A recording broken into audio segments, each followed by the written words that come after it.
Good morning, everyone. Welcome to our next lecture, 6. And today we are going to speak about basics of microwave technique. So, principally, a very important part of the lecture was material which I wanted to give you is already done. So we know how to calculate spin waves. We know what defines their properties, dispersions, what is special about each particular type of spin waves. We discussed all that. Now our job will be to speak this and next lecture about techniques. So now we speak about microwave technique. Next lecture we'll talk a bit about optical technique, how to deal with spin waves, how to measure them. And then we'll come back to magnonics and we'll discuss a few concrete experiments and some features, FMR, propagating spin wave spectroscopy, or some nice examples where we can do something interesting with spin waves. What is our task for today is microwave technique. So it's used everywhere in our communication, Wi-Fi, Bluetooth, smartphone, microwave oven and kitchen. In physics, it's magnonics. You can do nothing without microwave techniques. Quantum optics, all qubit business, they also do all the same microwave technique. So principally, it's used everywhere. And it would be, of course, nice to have a special course about microwave technique. And maybe at some point we will make one. But at this stage, I want just to give you very, very basic, very first steps. If you know nothing about that, how to deal with electromagnetic wave in microwave frequency range, this might be useful first steps. But do not expect that I will describe everything and in detail. So it's just my job to give you a taste and to pay attention, to attract your attention to some concrete things where you can expect troubles. So what we'll discuss? First, we'll discuss what is microwave frequency range, then characteristic impedance, then we'll discuss scattering parameters, that's what we measure usually in a lab, and then waveguides and coaxial cables, how to deal with them, what is actually, how does it work. Literature, if you will type in Google, best book on microwave engineering, by the way, now we will speak mainly about engineering, not so it's less physics. From physical point of view, it's all Maxwell equations and electromagnetic wave. There is not much more, but of course it's very complex from the point of view of engineering. It's already a huge field. And if you type in Google best books, you will get a list of 7 or so books which people use. 4 of them are here. For people who work in our group, we bought them, or almost all of them, so you can have access to them. So I quickly checked this. They I can really say that they're very good and they're very different. Some books are focused on fundamentals more. Other books are focused on practical examples, what to use, how to deal with nice photos of experimental setup and so on. But this could be a good starting point for you if you are interested in going in depth in microwave business, microengineering. So, microwave frequency range. Why microwave? It sounds a bit strange because microwave, one might associate it with micrometer wave. Please don't mix up. It's not micrometer. Wavelength of these waves is going from 1 millimeter up to 1 meter. Yeah? So this is your range of wavelengths of electromagnetic wave. It's much larger than micrometer. So micrometer wavelengths, submicrometer, it's our optical diapason. Why it's named microwave? Probably because of historical reason. I believe first experiments with electromagnetic wave were done with this huge meter-large antennas in some megahertz range and so on. And then at some point people switched to something of this size, and it probably was small. That would be my guess. But just don't be confused that it's not micrometer wave, it's microwave range. Good. So then we are speaking about electromagnetic wave from 1 millimeter up to 1 meter wavelengths.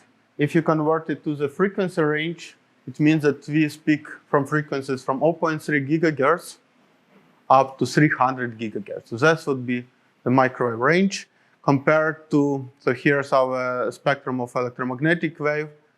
So on the left side, we have radio waves, yeah, which we use TV, radio, and so whatever. Ah, okay, radio is already going here on this edge, yeah. Then there will be microwave, and after microwaves, there will be already infrared range. So terahertz range principally and infrared. Terahertz is not given here, but that's what where we are located in terms of frequencies. In terms of which frequency bands exist, there are different classification systems from different countries. For example, this is a US system. US is very strong in kind of one of the leading countries, or maybe the leading country in microwave business. All this also strongly related to military, so there will be some standards for NATO and so on, because these frequencies are used in communication like our smartphones, so Wi-Fi and so on, Bluetooth, GPS, but also, of course, it's used for military radar systems and navigation systems and so on. And here there are different bands. For example, at the top, you see such a broad band, and this is VHV stays for very high frequency, ultra high frequency. This, I think, is super high frequency. So it's very fun names, yeah. This is either extraordinary or something. I don't remember something also. Extremely probably high. And then it's terahertz finally, which physicists can understand much better. And then there are different bands simply given by letters L, S, C, X, Q, K, O, A, B, C, D, E, depending. This is NATO classification. This is some US standards. And here, for example, is just example of this US standards. So where we are working usually, so principally spin waves covers all this band. Yeah, so we discussed that spin wave, brilliant zone edge of spin wave in YIG will be around 9 terahertz, and smallest frequency with which you can work with spin waves usually below 1 gigahertz. So strictly speaking, magnonics can cover all these frequencies. But in reality, where we are usually working, we are working this CHX, it's very popular, K band. So these bands are very commonly used in magnonics. Even, okay, starting from 3 gigahertz. I think these are our typical bands where we are working, but you can go also easily so to V band without problems and so on. So that's the overview of the bands. Which frequencies are used in nowadays technology in reality? GSM, Global System for Mobile Communications, that's more or less where our smartphones work. Different systems, so you see it's around 1 gigahertz or almost 2 gigahertz. VLAN works 245 or 5 gigahertz. Bluetooth 245, GPS 12157. So there are some other issues. For example, radar applications, automotive short-range radar, adaptive cruise control radar. Yeah, that's what we're using in our car, starts using more and more with automatization, 24 and 77 gigahertz, so higher frequencies. But principally, all this range is interesting, and that's only about the peaceful applications. A few words about frequency band, particularly for mobile phones. For smartphones, you know that in 2019, you might know that we switched to 5G system. So there was 3G, 4G, and now we are switching to 5G, a fifth generation. And what does it mean as 5G? 5G means that,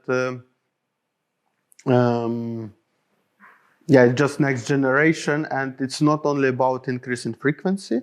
First of all, what they do, they of course increase frequency of communication, and then you increase your bandwidth. But second is it's many different kind of optimization of things. So it's really a huge complex of measures, optimizations, hardware, software, everything is optimized in order to make our internet faster, more reliable, and so on and so on. Principle, and not only internet, but communication, of course. And if to speak about bands which are used for 5G, for communication, which are already reserved there are three ranges: low band, mid band, and high band. So low band, and it all depends on country. Yeah? So here there are some selected country, EU. Here is United States, China. And you see that low band, it's all, let's say, below 1 gigahertz. Mid band, which is already used in our devices nowadays, it's around 4 gigahertz. Yeah, for you, it's gonna be, yeah, so here 3.6, for example, in the middle of these two. But there is also high band, or millimeter wave band, and this one is, we don't have all software, hardware which we need. Yeah, so still there is issues. So at least in our smartphone, we don't use 26 gigahertz, although it's already reserved. Of course, if it would be possible to switch, everything would be fast and better.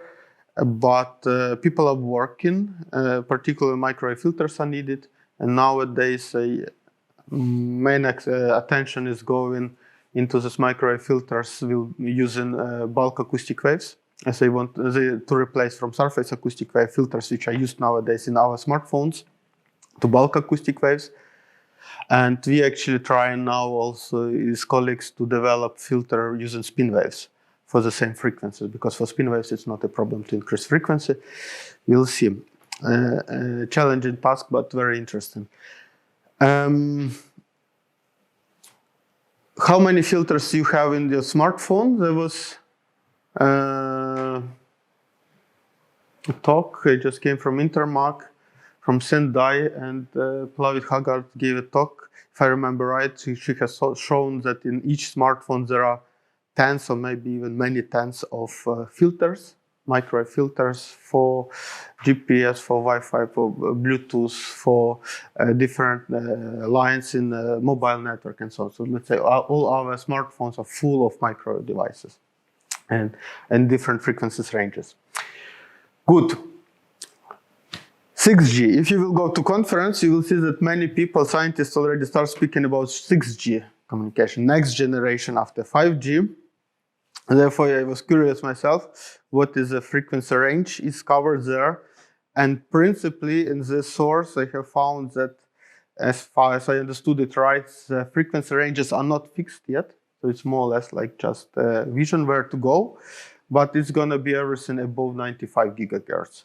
And then all these frequency ranges, F, D, G, Y, up to 3 terahertz potentially could be used for 6G communication systems, but I think it will take some time before people will go there. But principally 6G goes already in the terahertz range. Good. So much about frequencies where we're working. Now coming to the physics. Other questions about general position of microwave technique and frequency? No. Good. Characteristic impedance. So my first task would be that to explain, just for people, for students who never worked with microwave or so, that it's not possible to send high frequency signal, let's say 10 gigahertz, through a simple wire. If you will take wire, like you will get used to send 5 volt, and you will try to send 10 gigahertz, it won't pass through. The reason behind is skin effect. So what is skin effect? So here you see a picture of conductor, just such a cylinder, metal, and you can send DC current here. But what you do when you send 10 gigahertz, it's not DC current, it's AC current. So it means that there is a change in the current changes with time, like it's shown here. And what does it mean? You know that if you have wire, you send current, there will be Ørsted field around. And when you will change current, there will be this field created by the current, also will be non-static. There will be field will be varying in time. And field, which varies in time, second law from equation in Maxwell equations, will create a new current. So it means that this current will create a, for example, such field, like it's shown here. And this field will create current pointing a new one, pointing in this direction. And what we see here is that field in the middle, current in the middle, this was originally current here, which created H. And this new current, secondary, they are pointing in the opposite direction. So it means that if you want to send AC current through your wire, here in the middle, it won't propagate because inducted secondary current will be compensated the original one. At the edges, it's in the same direction, so edges it's okay, but not in the middle. And it means that current density of AC current, which you send through a cylinder, will be given like this. And the cylinder, no current, there will be maximal current density. And principally, you can say that in simplest case, the current will be going only within so-called skin layer depth delta. So skin depth delta shown here. And it depends on frequency. Yeah? So if DC, if a frequency goes to 0, omega, then delta will be infinite. So it means that the current will propagate through the whole wire. But if frequency is large, then delta is getting smaller and smaller and smaller. That's what we have here. And that's why you conductance is getting, it drops down. What else is important for skin depth? Rho, resistance of your material. So the higher resistance, the larger depth, skin depth, the better. This mu, magnetic permeability. So this formula is written for general case that you can have here a magnetic material, and then you need to take into account mu, permeability. But if you take normal non-magnetic material, which is in majority cases we use in our in practice, then mu is equal 1, and there is mu 0. It's permeability of a free space, just to in SI units of system. So that's our skin depth, and that's what you see from this book of Gustrau. I took this picture, and you see that really density of current, AC current at the edges is larger, large arrows, the middle is smaller, and here is shown distribution, so density normalized to maximal value as a function of coordinate. So this is our diameter of radius, and then depending how large is skin depth, for example, if skin depth delta is 20 times smaller than diameter of your wire D, then you see such a strong suppression of current density to the edges of your cylinder, and nothing is in the middle.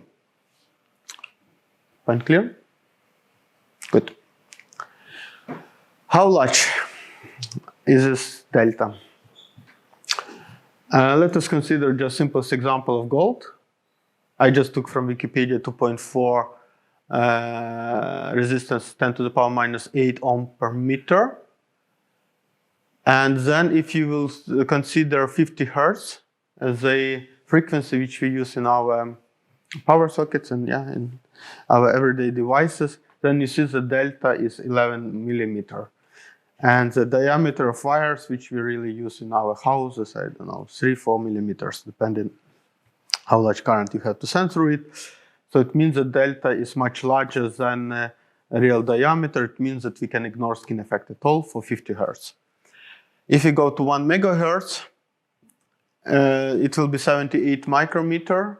So principally already might be important, but not yet critical. So remember, I was soldering some system when I was a PhD student, and I was working with one expert in particular soldering and electrotechnic, and he gave me a very simple hint. So he said that if you want to send signal smaller than 10 megahertz, you can use just simple wire, like operate with it like this DC. If frequency is higher than 10 megahertz, then you need to do the job like we'll discuss here, like with higher frequencies. But if you go into, if you're working with 10 gigahertz, then delta will be smaller than 1 micrometer, and it's already critical. So if you will simply take into account, here's misprint, if you will simply take into account resistance of 50, so if it's wire of length 1 meter and diameter of 2 millimeter. For 50 Hz, there will be 1.9 milliohm. So very small resistance, but for 10 gigahertz, here should be ohm. So M is not here, there will be 2 ohm. 2 ohm not yet a critical issue, it's not a mega ohm, but nevertheless, you won't be able to send a micro signal through of 10 gigahertz through such a wire. And here shown again picture from the same book, which is skin depth in a micrometer as a function of frequency. For copper, this bottom one, and for gold, you see gold is a bit above because conductivity is better for gold. And yeah, for 10 gigahertz, if you will go, you really stay somewhere below 1 micron, as we have in this very simplest finger estimation. So, first point is clear, skin effect, and we need to take into account how to transfer high-frequency signals then through wire. The simplest way would be telegraph wires, which we probably studied in electrodynamics in previous courses. And the general idea is that you have 2 wires, one located next to another, and you send signal in the form of electromagnetic wave, always 2 waves. One wave is run into one direction, and another wave is run into the opposite direction. And very important is that there should be interaction. Yeah? So if you take one line here, one there, nothing happens. They should be close one to another. There should be some voltage, for example, between them, and so on. Therefore, very important message. You will see now many examples: coaxial cable, microstrip line, coplanar waveguide, and other things. It's very important to keep in mind that you always should be able to say where are my 2 currents flowing, one in one direction, another in another. And only then your microwave components will work properly. So telegraph lines, how they can be described. We are bringing all these parameters which you know, like resistance, inductance, conductance, capacitance. We bring all this to a new state, inductance per unit length, conductance per unit length, and so on. So we introduce new parameters, and then schematically you can show it as this is resistance per unit length, R delta X, then it will be a real resistance. L delta X, it's inductance. You assume, so this is a general case, you assume that there might be some leakage of signal between 2 telegraph wires, therefore you put here some conductance. And of course, 2 wires, it's like 2 capacitors, yeah, like capacitor, 2 sides of capacitors, there will be some conductance, some capacitance, sorry, C. And if you have this wire described in such a way, then you can introduce a new and very important, the most important parameter in this. In our case, it's characteristic impedance, Z. And characteristic impedance is given in the form of square root R plus I omega L, G plus I omega C. I is just means that we are dealing here with complex numbers. Omega is frequency. R is clear resistance, conductance, capacitance, inductance. So this is our characteristic impedance, and all microwave business is about characteristic impedance and characteristic impedance mismatch and so on. Therefore, that's the most important issue. It has unit of ohm, so it measures like resistance, but it has very different physical meaning. Yeah, because frequency is staying here.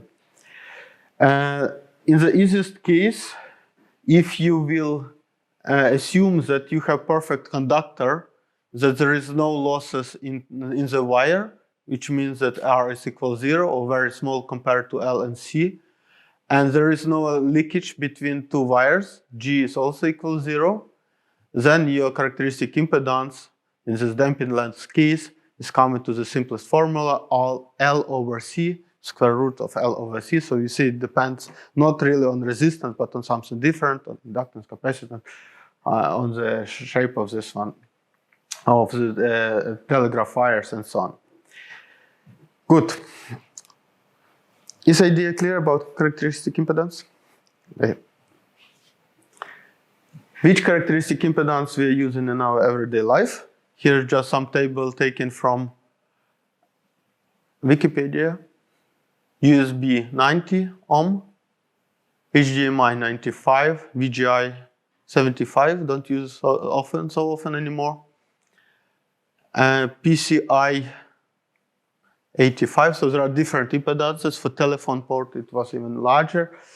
In the old time, as far as I know, if you use TV cable, usual TV cables, then impedance will be 75 ohm, like for VGA. If you work in a lab, the characteristic impedance of everything in the lab, almost everything, is 50 ohm. What's also important that all this, what we describe here, we describe in a form kind of two electromagnetic waves which run in air. But you can also define electromagnetic characteristic impedance for air. Because if your simple electromagnetic wave propagates, then you can also find it as in the following way, that this is simply a ratio between electric field as a function of coordinate to magnetic field as a function of coordinate, which at the end of the day you can rewrite as magnetic permeability mu divided by electric constant, the electric constant epsilon, square root of this. And in vacuum, if there is no epsilon and there is no mu, you can rewrite it simply in terms of this fundamental constants, mu0, E0, which will give you characteristic impedance of vacuum, 376 ohms. So it means that if you send simple electromagnetic wave in vacuum or in air, you also can deal with characteristic impedance. And this is very important when you, for example, want to send cable, this is microwave signal through cable and keep it open. Because then there will be mismatch of characteristic impedance in your cable and in the air. Okay. As I said, in the lab we use 50 ohm. Why? To my understanding, this was just an optimization of two factors. If you will, on one graph, is shown losses versus impedance for 10 millimeter diameter copper coaxial cable. So these are losses in dB, 1 dB per meter, 0 dB per meter as a function of impedance. And you see that minimum here is around 77 ohm. That's probably why we use in TV cable or in VGA we use 75 ohm, because it's smallest losses. And nevertheless, in the lab, often we need to send large power through your microwave cable. And then if your voltage is very large, you send through your coaxial cable huge voltages, there might be discharge. So between these two wires, the telegraph line like this, there will be discharge between, wire will be dead, or at least some instrumentation. And if you will plot this power versus again characteristic impedance, then maximum will be at 30 ohm. Characteristic impedance will be at 30 ohm. So it means that if you need to send high, work with very high powers, 30 ohm will be preferable. And to my understanding, they just took average value between, and this was close to 50 ohm, and that's why all micro technique which we have in labs is 50 ohm. Good. Other questions to characteristic impedance? No, all good. Scattering parameters. So we know now characteristic impedance. We know how to send microwave signal, that we need to have two wires. And now the question, what do we measure actually? Usually you have some device, and that's the same you saw in optics or in any other field of science, it's all the same description. And you have some black box inside some device, which you not necessarily have to know what is inside, but you have two ports. Let's say port 1 usually and port 2, which means input or output. And then you are analyzing the following wave. You send a wave of amplitude A1, not intensity, but amplitude A1. It goes to your device on the test, and something might be reflected, and this is B1. At the same time, you want to describe general case, and in general case means that you can send also information or signal from the right side. to port 2. Therefore, you can also send A2, and then something propagates, and then it will be B1, everything which goes through. Or something is reflected, it will be B2.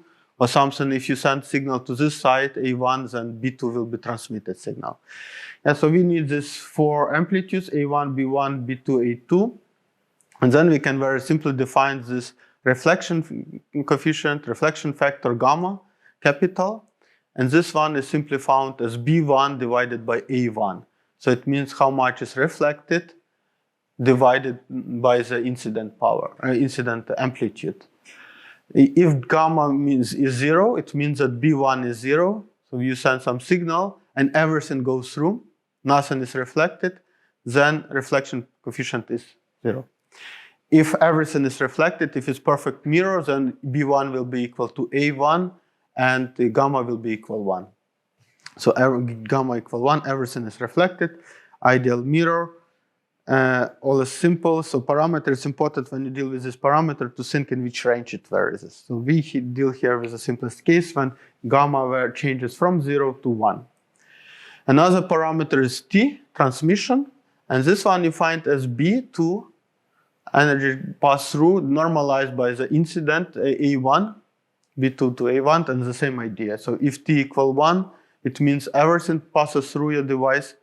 If T equals 0, it means that nothing is passing through. If you have no losses in your system, then gamma plus G plus T, gamma plus T is equal 1. This question? No? No? Okay. So then, if there are losses in the system or amplifier, so then of course this ratio doesn't work, but in majority of the cases we are working in micro business with passive devices, and gamma plus T is equal 1. What happens if you have impedance mismatch? It means I have one micro cable and I connect another cable, coaxial cable, with another impedance. Then there will be reflection at the point of the jump between impedances. So if Z0, for example, it will be your 50 ohm standard cable. And if you will put here something else, another, or some device maybe, not necessarily a transmission line, there will be reflection of microwave signal at this point. And reflection coefficient factor can be easily calculated as Z1 minus Z0, Z1 plus Z0. So simply, so if characteristic impedances are the same, if Z1 is equal to Z0, then here we will have 0. And here we will have 100 ohm. Yeah, so but gamma will be anyway 0. If they are very different, then gamma principally, if Z1 will be infinity, then yeah, this one disappears, so gamma will be principally 1. Good example, you take 50 ohm cable and you keep it open. So you did not put terminator at the edge. What will happen, as I said, vacuum or air also has characteristic impedance 380 ohm. Therefore, in this case, you can immediately easily calculate using this formula the reflection factor, and it will be 0.77. So it means that 77% of your signal will be reflected back into your cable. Therefore, be always careful in the lab. Never leave your cables open. Good. Another important parameter is there are two ways: SVR, standing wave ratio, or VSVR, voltage standing wave ratio. And it is found as voltage maximum divided by voltage minimum. And it principally describes what is going on at the coupling between two devices, because it depends on the reflection, gamma. So it's just another technical parameter which is used for people to tune. And let's see in which ranges it varies. So let's say that we measure SVR, so here's our transmission line 50 ohm, and then we connect our cable to something, and we want to know what the standing wave ratio here. If this device is perfectly matched, if it's also 50 ohm, everything goes in, nothing is reflected, gamma is equal 0. If gamma is equal 0, it means this one is 0, this one is 0, and SVR is equal 1. So this is the best possible case. When SVI is equal 1, nothing is reflected, all information signal goes into your device. If this device is very bad matched, or there is simply staying shortcut or mirror or something, everything will be reflected. Gamma will be equal to 1. And if gamma is equal to 1, we have here 2, and here we have 0. And if you take 2 divided by 0, we will have infinity. So it means that SVI is such engineering technical parameter which changes from 1 to infinity. It can be very large. And the better your device, the better you matched your impedance, the closer SVR should be to 1. Good. No questions. We just keep going. Okay.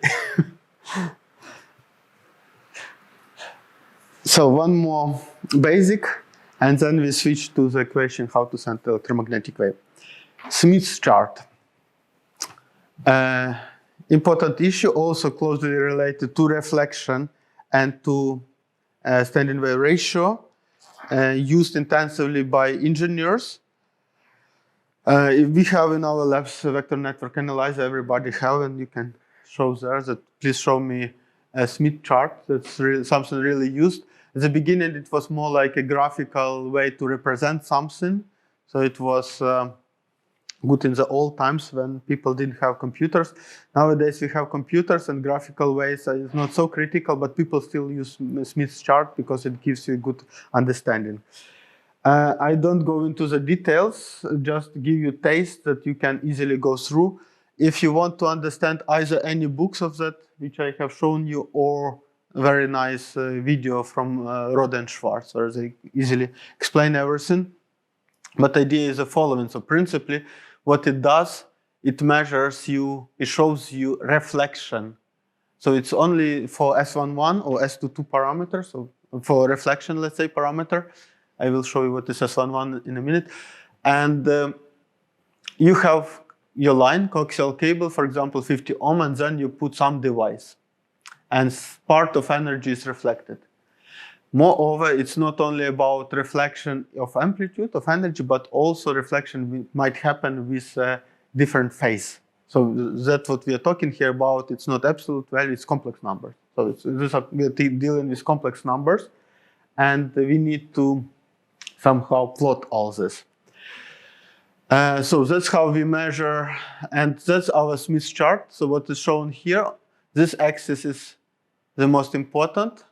First of all, because here we don't speak about phase. We assume that we deal only with real numbers, and real wave is all kind of reflected. And here it's a very special point, z equal 1. So this z, it's a ratio between your characteristic impedance in your device under test, normalized by the ratio of z equals 0. So if that little that small is equal to 1, it means you have perfect match. So it means this red point is that what you want to find in your device, nothing is reflected, everything goes through. If you go to the right side, it means that z equal infinity, it means that ZL is very large. Then this will be a open circuit. So if you have open cable, this will be this point. Everything will be reflected, gamma is equal 1, and this on your Smith chart, immediately if you have simply open circuit in your device under test, you will see immediately here will be your point, and everything is reflected, but with such a phase.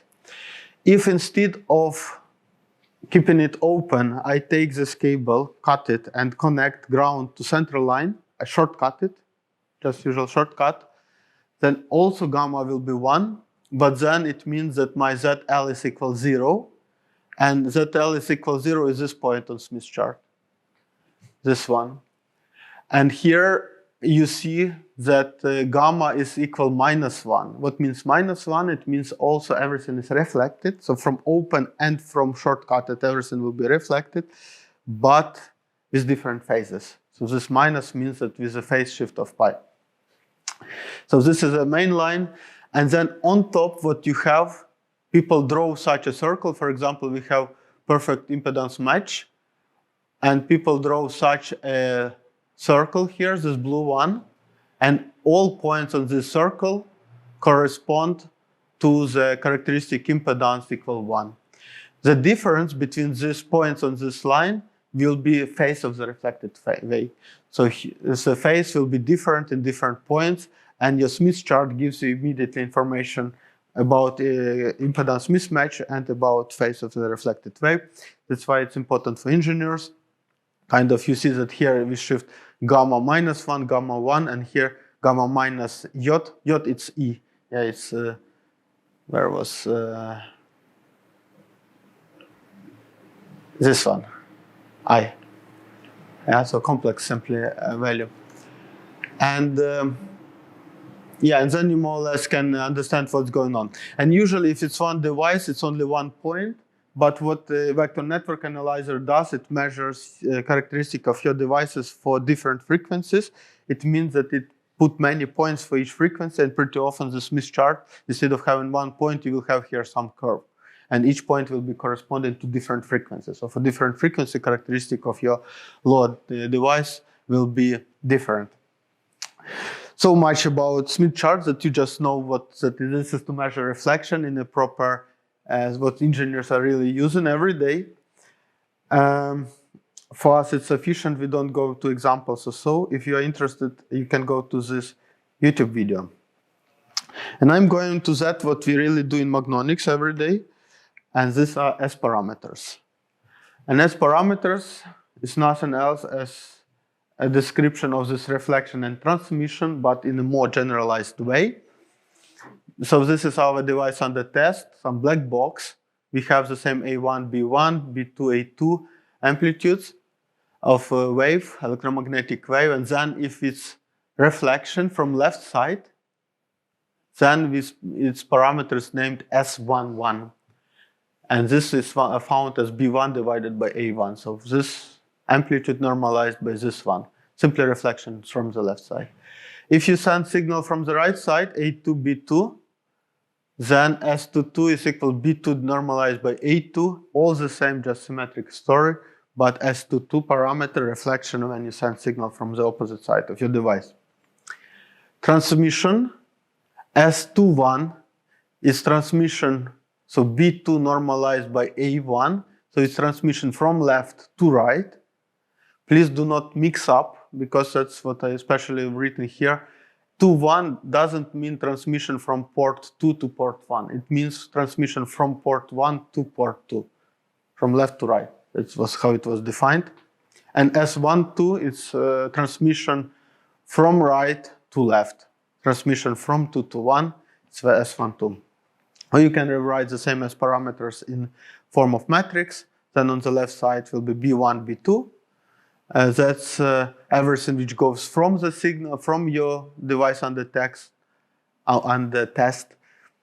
And to find B1, B2, it's a matrix as parameters, as 4 parameters, multiplied with vector A1, A2, incident waves, A1 and A2, which are running onto your sample. Is idea clear? Good. How do you measure S parameters? So principally, S parameters, it's just ratio. So you measure it in times. It can be 10, yeah, it can be 0.1, depending on what you have in your system. Okay, usually it's from, if it's passive systems, then it's also like gamma. It's from 0 to 1. But if you have amplifier inside, so also possible your signal can be, a transmitted signal can be larger than input, then S can be larger than 1 also.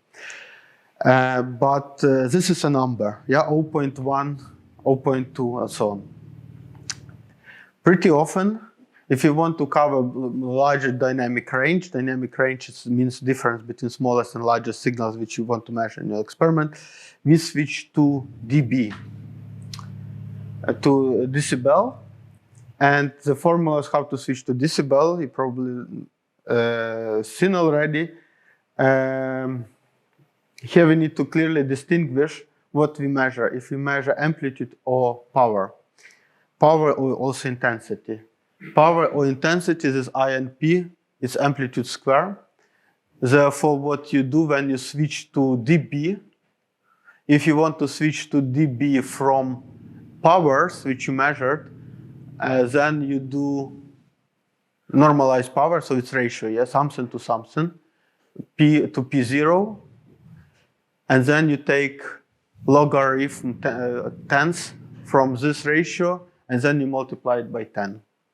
If you want to do the same by amplitude, then you need to have here 20. Logarithm 10 a to a0, 20, because of this square over there. So that's how you convert your S parameters or any other value in dB scale. So you always pay attention if what was measured, intensity or amplitude, and then you kind of convert it to LdB. And from L, from the power L or S parameter, whatever, you want here into, when you want to make conversion back, you use this formula. So usually when you have dB, it means that it's both are in there, yeah? So it's now a question if you want to come back to times. If you want to have times in amplitude, then you do the following formula. It's A0, your incident amplitude, times 10 to the power L, this measured dB losses or amplification, normalized by 20. If you need it in power, it will be P to P0, 10 LdB, normalized by 10. Therefore, you can switch from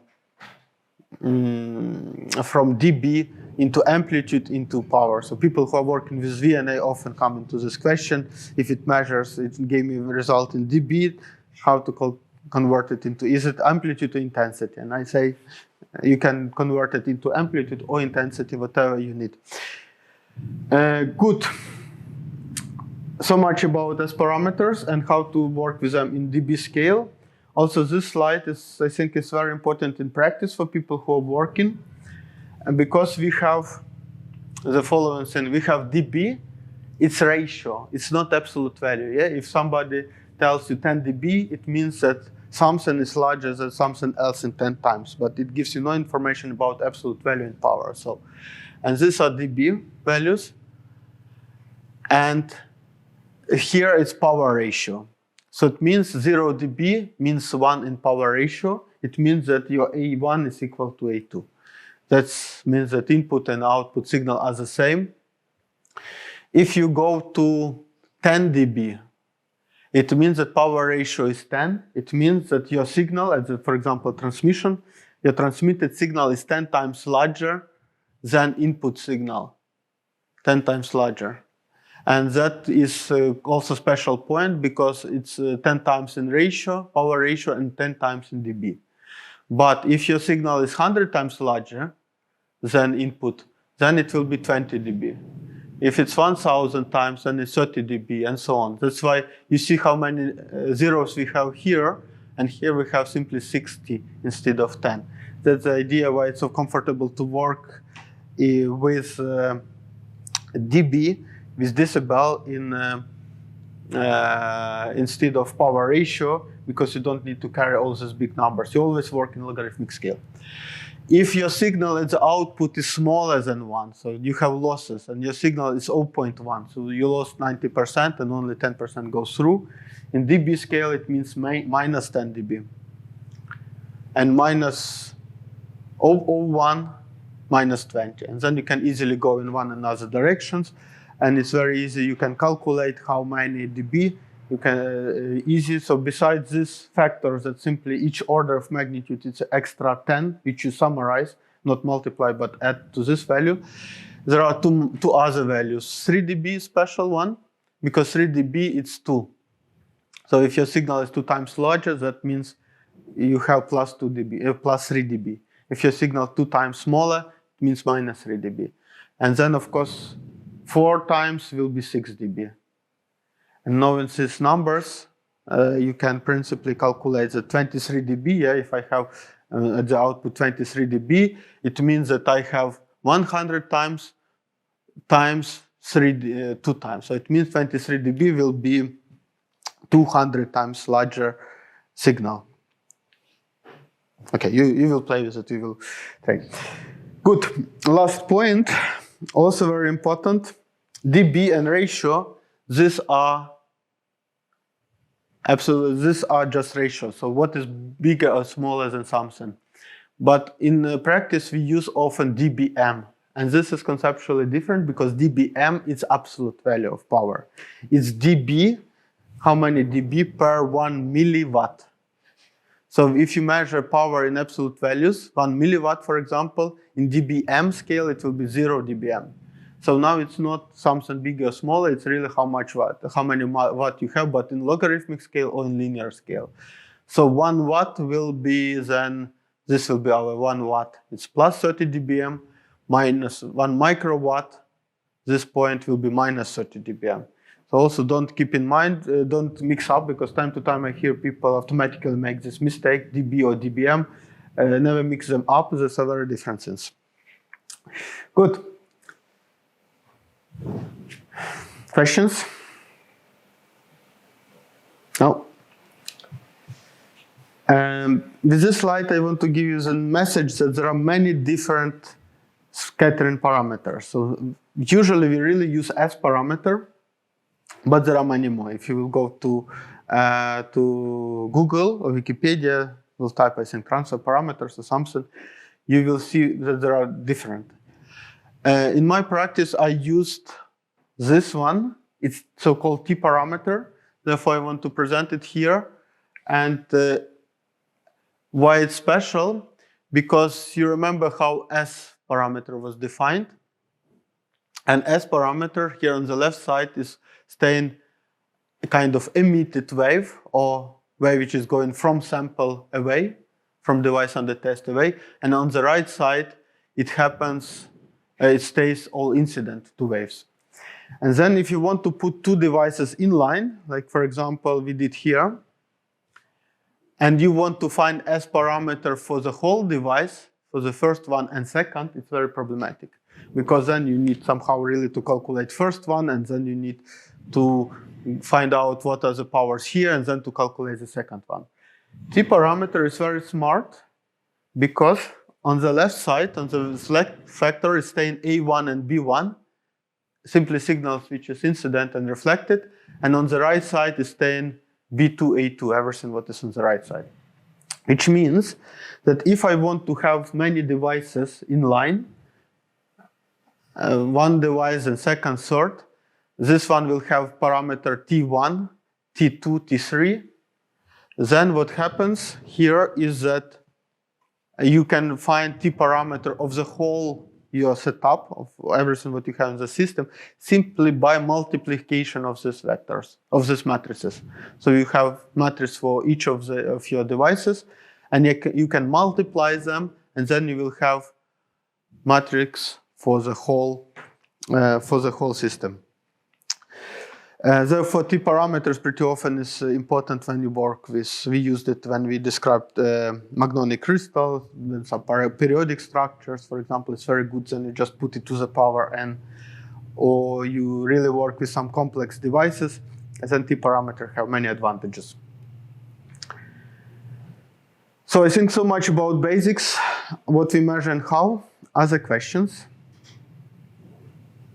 No question? There are no questions. Good. But at least you're watching, so that's good. I assume that you understand everything, that it's very good, well explained. Okay. Microwave waveguides and coaxial cables. So now I'm coming back to the point I said that if you have one wire and you want to send 10 gigahertz in it, you won't be able to do it. Signal won't pass through.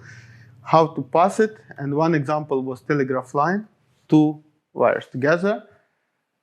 But in practice, people usually use something different.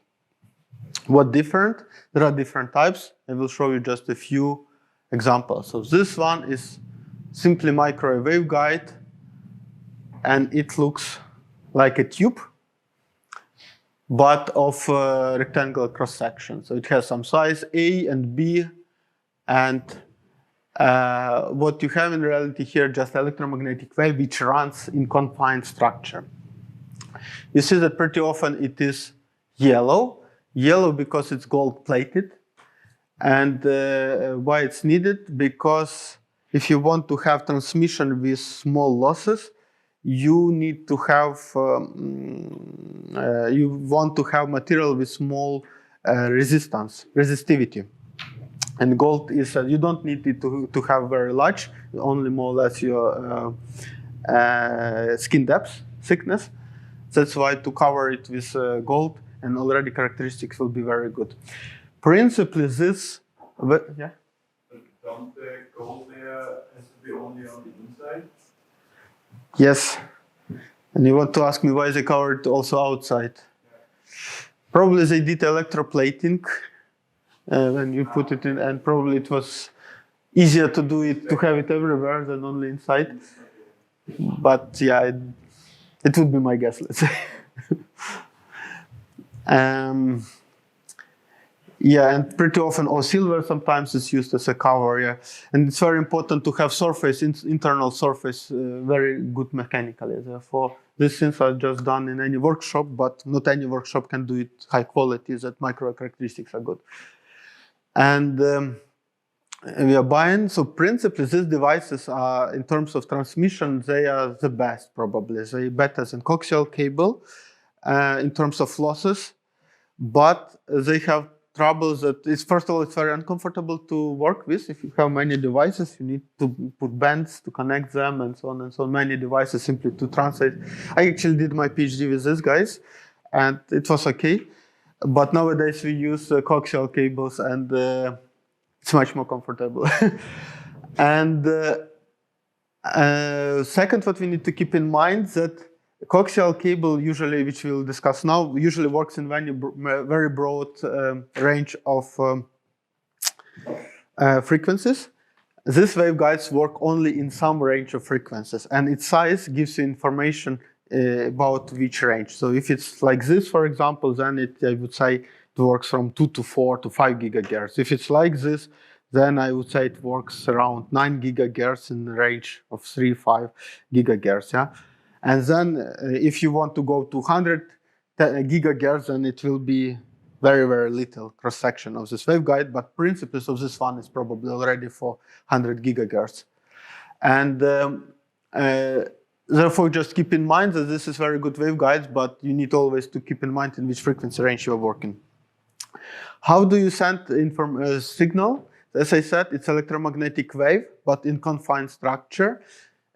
Principally, you can have different modes in there, but usually people work with so-called H10 mode or TE, transversal electric. So it means the following. Here's our waveguide, and wave runs along that direction, in that way. And here's our X coordinate, and here's our Y coordinate. This one stays for X coordinate, and it means that electric field has one variation over the length of your waveguide. So it means that if you will plot a EY component of electromagnetic wave inside this waveguide as a function of X, you will have one variation. It means 0 at the edges and maximum in the middle, like this. And that's why we have here H1.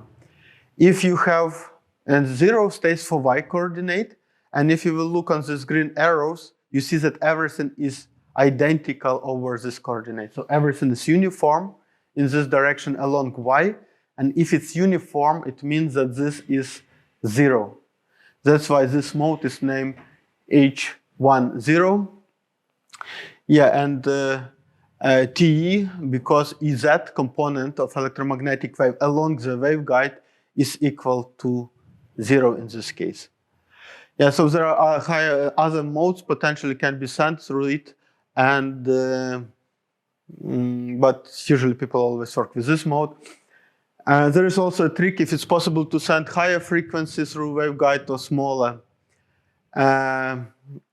Let's say as soon as you go outside of the band for which this waveguide is defined, it will work bad anyway. This first message. But second is that smaller frequencies won't pass at all. So if this waveguide works starting from 5 gigahertz and you want to send 2 gigahertz, it will be reflected. But higher frequencies still will pass. Not ideally, but will pass. And the easiest way to memorize it that if you take pocket lamp and will shine through it, you will see light on another side. But so it will pass through, but it won't be the waveguide proper one. So there will be reflections and so on. It will be a bad transmission. Let's put it like this. Okay, so much about practical hints on how to deal with waveguides. Yeah, and here's the wave how it behaves. So you have, of course, this electric field green here. It's maximum here and minimum at the edges, as we discussed.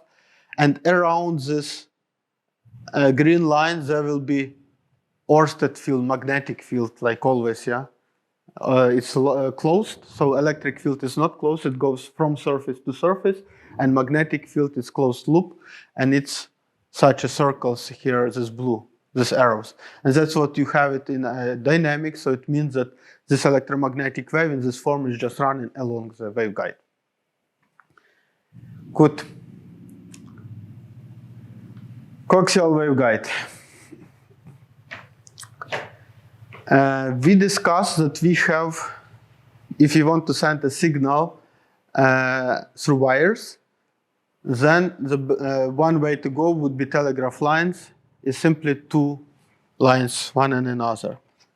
But instead of having simply two wires, and you remember that there should be always two waves, so it means that in one moment of time current here is running in this direction.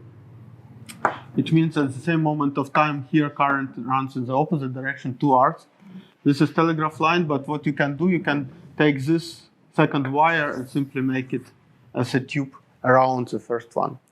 And this is what is our coaxial cable. You have two conductors. One is in the middle, and one is outer shell. Principally for its microwave characteristic, important is only the size of these conductors. Important it's coating, yeah, so it's skin depth and so on, resistivity.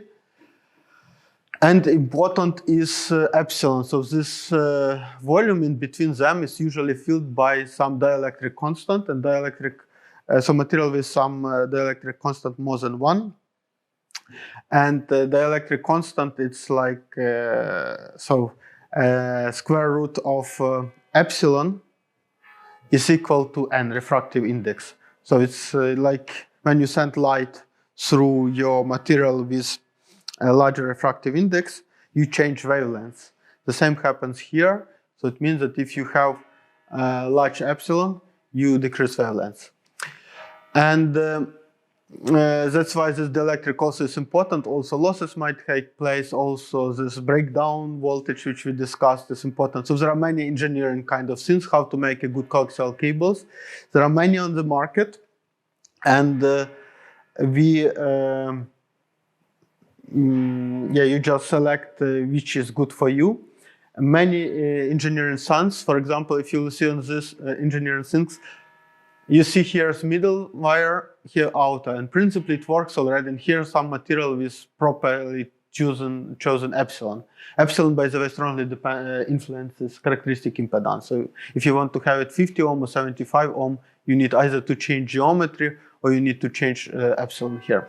But you see that there are other metals on top, some shieldings and so on. So in real coaxial cables, depending for what you need it, sometimes they make it rigid, sometimes semi-rigid, sometimes people want to have it flexible. There are isolations, sometimes people are trying to use additional core to a kind of Faraday cage or so to try to isolate a bit your signal, ground also from electromagnetic wave. My message here is that there are many things. If you are buying coaxial cable, pay attention to losses as a function of frequency. So for you, it's important in which frequency range you work. If you're working up to 20 gigahertz, usually it's no problem. They all will be good. You just check what is more comfortable for you. And absolute losses are less critical. But if you go to low temperatures, millikelvin or so, then it's getting critical because losses will increase immediately. You will work already 6 dB or so. Or if you go to higher frequencies, up to 60 gigahertz, so again, losses are increasing. Therefore, just pay attention to characteristics of the coaxial cable.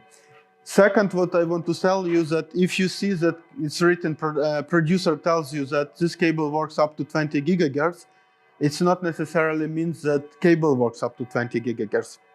Most likely it's a limit for a connector. Therefore, pay attention. So I will give you now these guys to play around. Here's rigid coaxial cable. Here's flexible coaxial cable. This connector is named B and C, very often used, but for DC or frequencies up to 10 megahertz or so, maybe 100 megahertz. Also, it's coaxial cable, but you never send high frequency signal through B and C. It doesn't work. And here you have so-called SMA connector, which is usually working up to 20 gigahertz. Yeah, I suppose at this moment I can stop. So my main message here was that if you work in everyday life with your coaxial cable, pay attention not only to characteristics of the cable which you are working with or you plan to buy, but also to connectors, because usually connectors are limiting you the frequency, maximal operational frequency. As we discussed, smaller frequency usually passes through without problems, but cut-off frequency at the higher level is critical.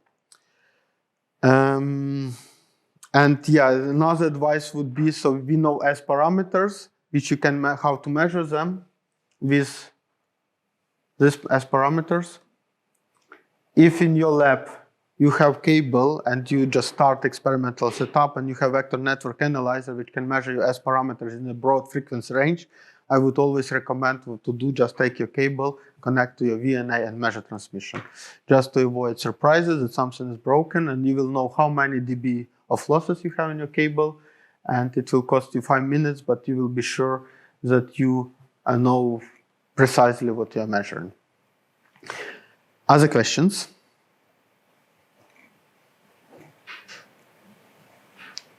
If it's not the case, thank you for your attention today. In usual coaxial cables, there are many other things. You can have more shieldings, and for different purposes. Sometimes people use them to screen some electromagnetic noise. Sometimes people use that just to enhance mechanical robustness, that your cable doesn't break. Sometimes people want to have rigid, semi-rigid. Semi-rigid, a good point that when you take your coaxial cable, usually it's very good properties in terms of transmission. So when you bend it, transmission doesn't change.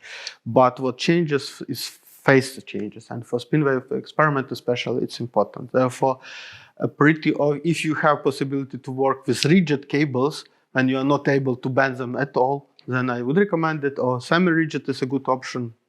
And in all other cases, for sensitive measurements, please make sure that your cable is fixed in as many points as possible and you do not bend it during your experiment, because at some point you will have to subtract one signal from another. And if signal has another phase because you bent cable in between, taking reference and signal measurements, it won't work out. But yeah, so there are many different cables. Field distribution is very trivial. So electric field goes like in capacitor from one contact to another, and it goes like this red arrows. Magnetic field is just like Ørsted field, it's just around middle circuit. It's closed loop. Yeah, for magnetic fields is green lines.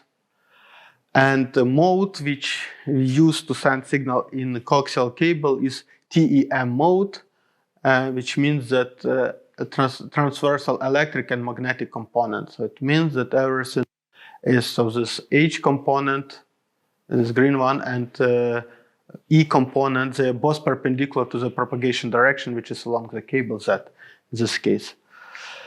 They are wideband. When you're buying microwave cable, pay attention in which frequency range it works. But this is mainly limited not by cable itself, but by the connector. And typical connector which we use in the lab is SMA, which works up to 20 gigahertz. But there are, K-type up to 45, if I remember right. V-type, with which you can go already above 60 gigahertz. And connectors usually define the limiting top frequency of the your coaxial cable. Next step, microstrip line. So that's what is very important in magnonics, because we use microstrip line, first of all, for different kind of microwave experiments, when we need resonate or simply transmission line or something else. But besides, microstrip line is used in particular for ferromagnetic resonance studies, and this we will discuss next time. And our microstrip antennas, which we use to excite spin waves, also pretty often a microstrip line, or one of the families. And of course, what you need to take into account, you need to take into account characteristic impedance of your transmission line.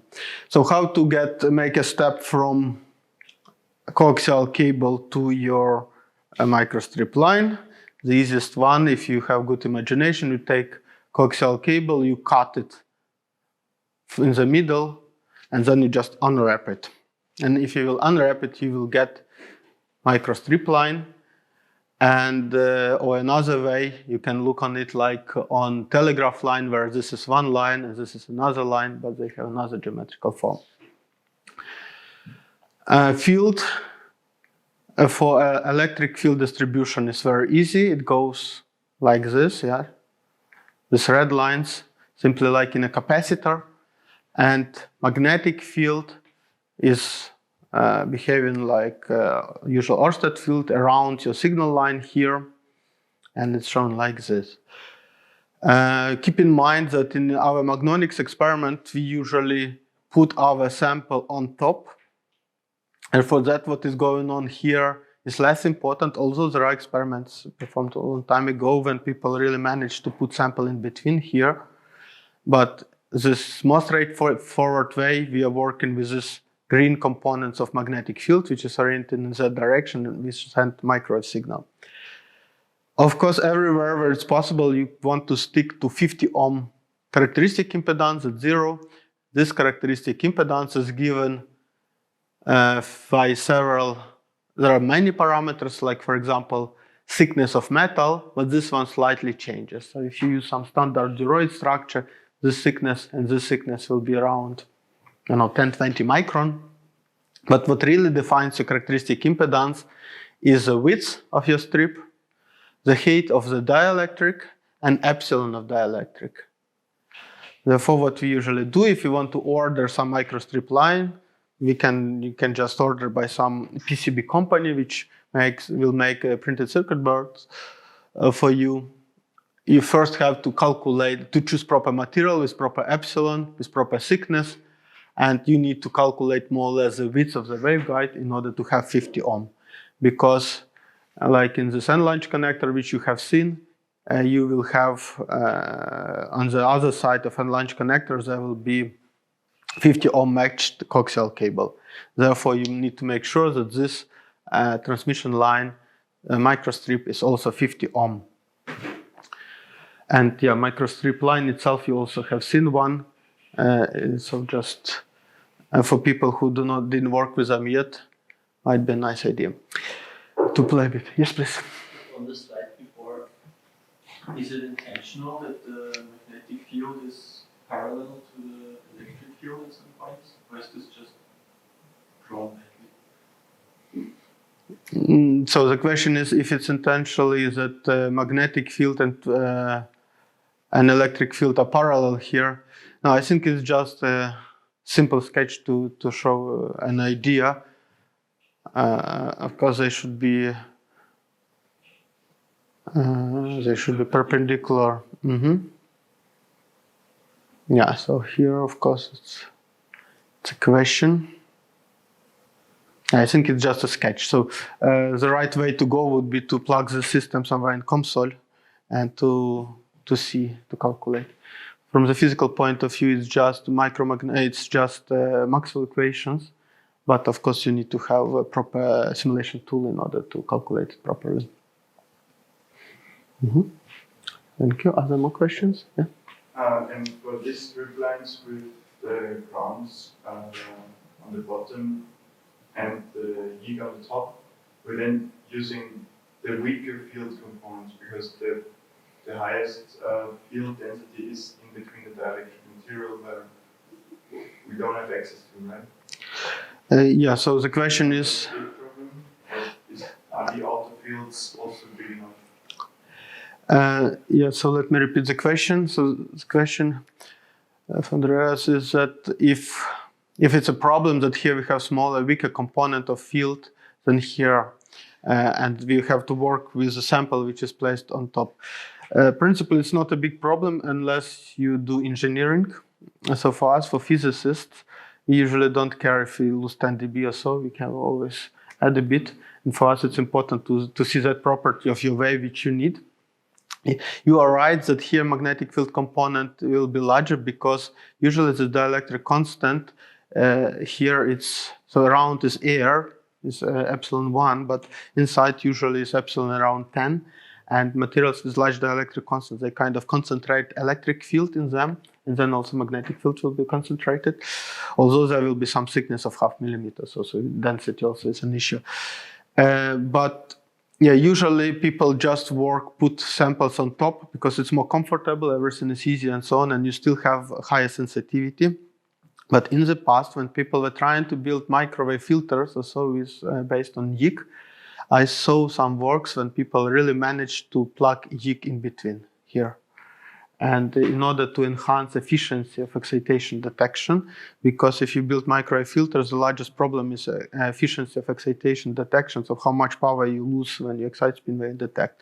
So there you want to have as optimized a signal as possible in order to, as optimized field and as concentrated field, let's say, to have high efficiency of excitation. Good. Okay, let's move on. Everybody knows CPV probably already. CPV states coplanar line or coplanar waveguide. CPV. Everybody refers to this as a CPV. There are of course two types. CPV with ground, so like microstrip line. There is CPV without ground, like it's shown here. And again, the same message, keep in mind that it's very important that we have always two lines with current propagating in the opposite direction in a fixed given time. And in CPV, this is your signal line, usually current flows in one direction, and this side lines it's running in the opposite direction. That's a distribution of field here shown, dashed line, it's magnetic field, and solid line is electric field. Here they are properly perpendicular, David. So it's good, you're absolutely right. And yeah, I took this picture from this Gustrau book. Idea is the same. What is advantage of coplanar waveguide compared to microstrip? That here it's easier to keep 50 ohm because here you don't have to change this height. Substrate, sometimes it's very hard to go to substrates. They're usually 0.5 millimeter thick. You can have a few times larger, a few times smaller, but it's an issue you cannot get 10 nanometer thick substrate. Yeah, and if you want to go to very small sizes of your antenna, for microstrip line, it's hard to keep 50 ohm. Then usually people use adapters. So you make antenna narrower and narrower, and then you adapt characteristic impedance from 50 ohm to something else. But here, characteristic ohm impedance is mainly given by the geometry, by the width of this center line and by the distance in between. And these side guides here, they are drawing like infinitely wide. No, they can be infinitely wide, but they can have also limited widths. And all this, of course, geometry defines your capacitance and your inductance. Therefore, you can tune characteristic impedance in order to have 50 ohm for CPV at any size, large and small. Good. And in reality, there are many other options. Depending which experiment you want to build and which site, you have all freedom. The only what you need to keep in mind is that you have two currents and you have characteristic impedance. For example, we name it U-shape antenna when you remove one side of CPV. Yeah? Then of course you work only with these two channels, and of course characteristic impedance will be different, but you just slightly play with geometrical sizes and you can get back your 50 ohm. And there is, you will find many different sources in your in the internet, which microstrip lines exist, or for example in these books which I have shown, all of them discuss different types of structures. For example, here's just one reference, it's kind of also lecture, so I don't go into the details, just want to promote it for you a bit. You can have, so because also very well explained, all this business, you can have microstrip line, CPV, yeah, so this is signal, this is ground, here ground. You can have coplanar waveguide with grounds, and you need to recalculate dispersion, characteristic impedance. You can have strip line in between two grounds like this, so closer to coplanar waveguide. You can have such a split line when you have two metal wires here and there.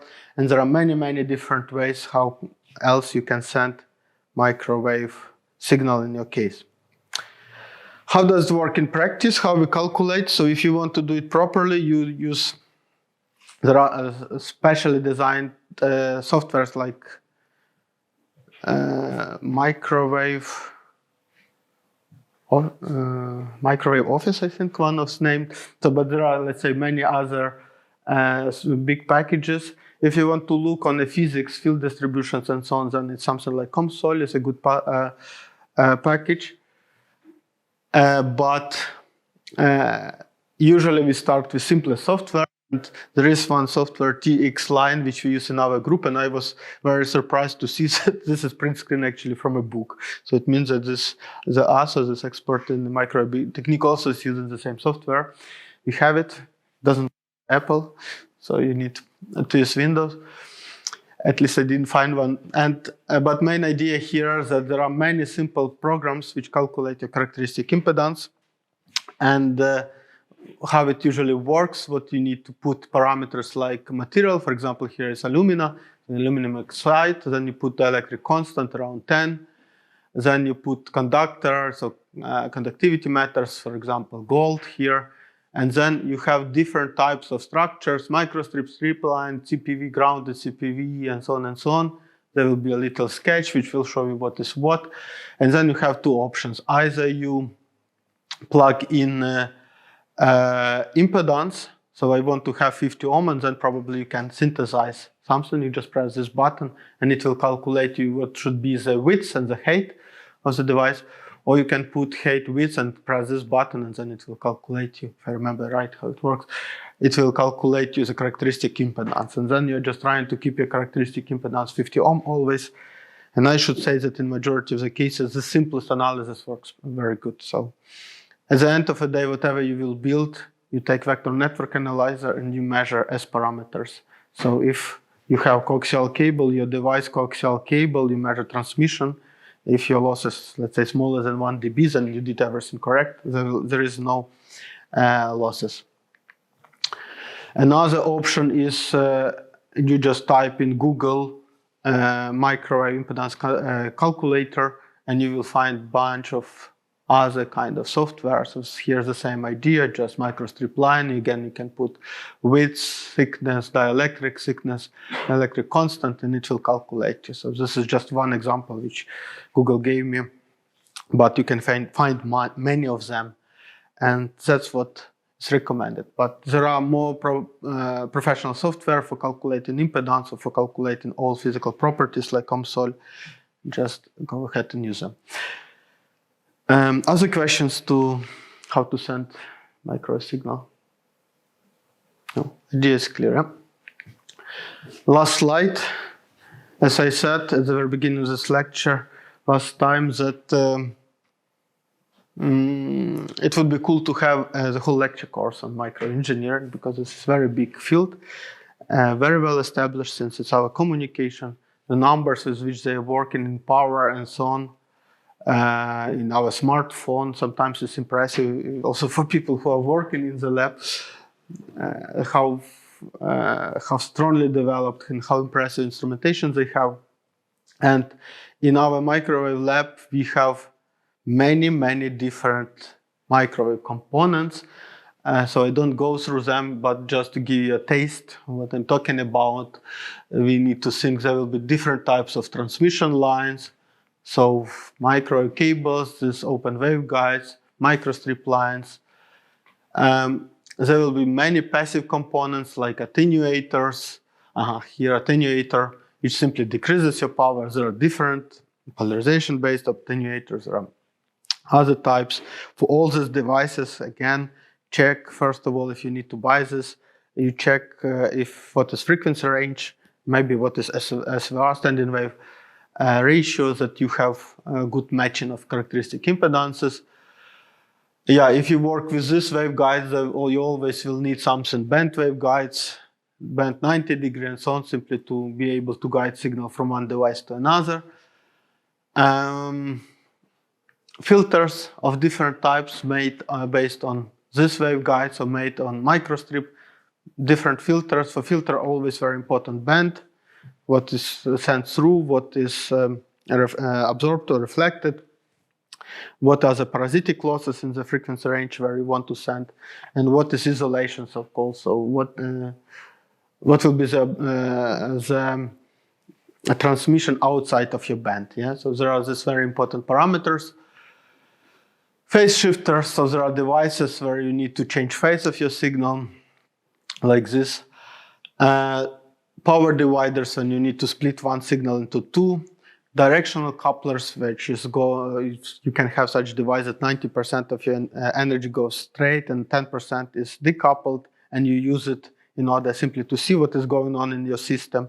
So it's often used in the experiments. Y circulators and isolators are non-reciprocal devices constantly used.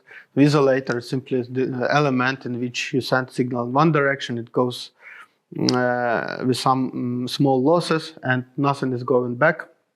So there will be isolation, so non-reciprocal device. Y circulator, it's a device with 3 channels when it goes from 1 to 2 signal.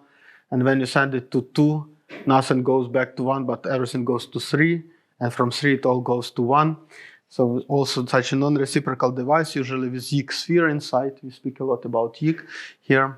Keep in mind that this guy has sphere and has permanent magnet. Therefore, never put your Y circulator inside of magnet.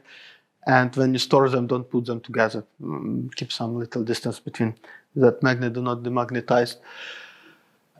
Delay lines, switches, microwave sources, synthesizers, many different amplifiers. Usually semiconductors are used for large powers. If you need kilowatts, this might be traveling wave tube amplifier, but that's another story. Frequency mixers, converters, modulators, demodulators, frequency multipliers. When you send 7 gigahertz frequency and the output, you have 14 gigahertz. Also intensively used in optics, for optical range, but also for microwave. Sometimes you need noise sources, so there is like unlimited amount of different types of devices for different purposes, and it gives us fantastic opportunities for doing also experiments, also with spin waves. Other questions? No questions? Okay, then thank you for your attention.